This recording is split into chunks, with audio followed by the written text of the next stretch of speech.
Hola, hola a todos, bienvenidos.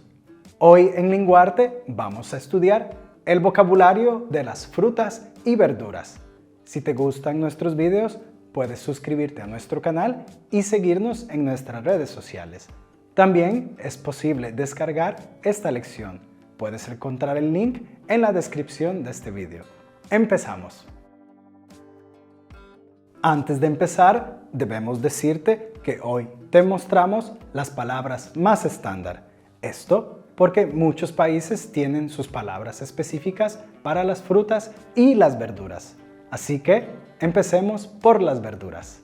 Entre ellas tenemos patatas en España o papas, cebolla, ajo, lechuga, col o repollo, pimiento o chile dulce, coliflor, zanahoria, pepino, calabaza, guisantes, tomate, calabacín o zapallo, maíz, berenjena, judías o frijoles, remolacha, aceitunas, rábano.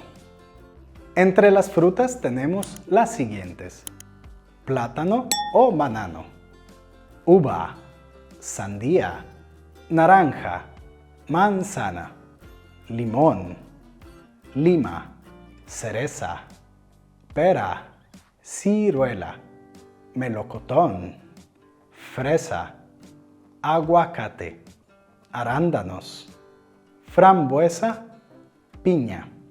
Es tu turno para practicar. Intenta decir en español las siguientes frutas y verduras.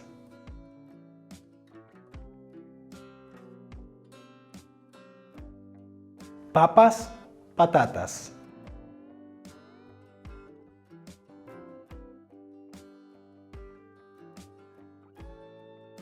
Ajo.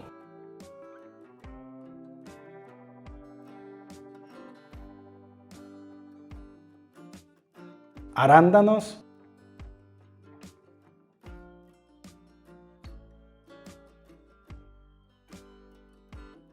Manzana. Excelente práctica. Esperamos que te haya gustado la clase. Continúa con la práctica del español y escribe en los comentarios qué otras frases quieres estudiar. Nos vemos en el próximo video. ¡Adiós!